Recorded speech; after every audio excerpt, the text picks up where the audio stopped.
America, Israel సంయుక్తంగా ఇరాన్పై విరుచుకుపడడానికి సర్వం సిద్ధం చేసుకున్నాయి. ఇరాన్లోని వ్యూహాత్మక లక్ష్యాలను ఇప్పటికే ఖరారు చేసినట్లు వస్తున్న వార్తలు ఇప్పుడు కలకలం రేపుతున్నాయి. అధ్యక్షుడు డొనాల్డ్ ట్రంప్ ఇచ్చిన 48 గంటల గడువులోగా ఏదైనా ఒప్పందం కుదరకపోతే ఇరాన్ కోలుకోలేని విధంగా దాడులు చేయాలని ప్లాన్ గీశారు.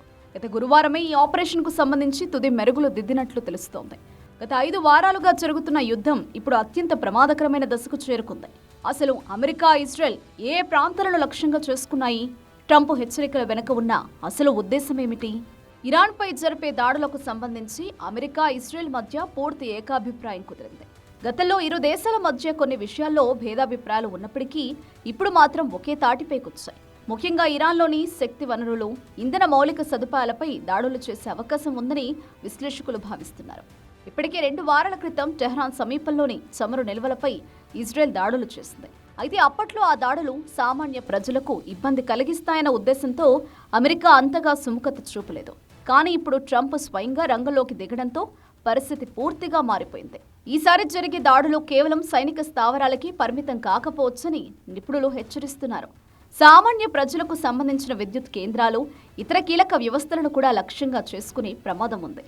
ట్రంప్ మాటల్లో చెప్పాలంటే అవసరమైతే మొత్తం దేశాన్ని పేల్చివేస్తామన్న రేంజ్లో హెచ్చరికలు జారీ అవుతున్నాయి.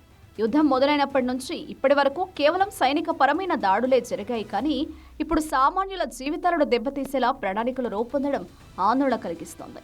ఒకవేళ ఇవే జరిగితే ఈ యుద్ధంలో ఇప్పటి వరకు చూడని అతిపెద్ద విధ్వంసం చోటు చేసుకునే అవకాశం ఉంది.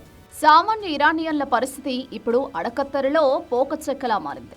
అక్కడ ఉన్న ప్రజలు ప్రస్తుత ప్రభుత్వంపై అసంతృప్తితో ఉన్నారని, అందుకే తమ దాడులను వారు సమర్థిస్తారని ట్రంప్ వింత వాదన చేస్తున్నారు. కానీ క్షేత్రస్థాయిలో పరిస్థితి దీనికి భిన్నంగా ఉంది. దేశంపైకి శత్రువు వస్తున్నప్పుడు అక్కడి ప్రజలు తమ ప్రభుత్వం వైపే నిలబడుతున్నారు.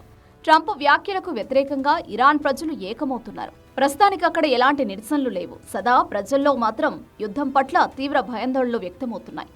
ఆకాశం నుంచి బాంబులు కురుస్తుంటే ఎవరు ఎవరిని సమర్థిస్తారన్నది ప్రశ్నార్థకంగా మారింది. అమెరికా, ఇజ్రాయెల్ కలిసి చేస్తున్న ఈ ఉమ్మడి ఆపరేషన్ ఒక పెద్ద మలుపు కానుంది. ఇన్నాళ్లు విడివిడిగా ప్రయత్నాలు చేసిన ఈ 2 దేశాలు ఇప్పుడు కలిసికట్టుగా ఒకే లక్ష్యంపై దృష్టి పెట్టాయి. దీనివల్ల యుద్ధం మరింత తీవ్ర రూపం దాల్చి ఇతర దేశాలకు కూడా పాకే ప్రమాదం ఉంది. రెడ్ లైన్లు పూర్తిగా తుడిచిపెట్టుకుపోయాయి. ఇక దాడులు జరగడమే మిగిలి ఉంది అన్నట్లుగా పరిస్థితులు కనిపిస్తున్నాయి. ముళ్లను ముళ్లతోనే తీయాలి అన్నట్లుగా ఇరాన్ మొండితనాన్ని దెబ్బతీయడమే లక్ష్యంగా ట్రంప్ సర్కార్ అడుగులు వేస్తోంది. మరి ఈ 48 గంటల్లో ఏదైనా అద్భుతం జరిగి యుద్ధం ఆగుతుందా, లేక ఇరాన్లోని ప్రధాన నగరాలు బాంబుల మోతతో దద్దరిల్లుతాయా అన్నది వేచి చూడాలి.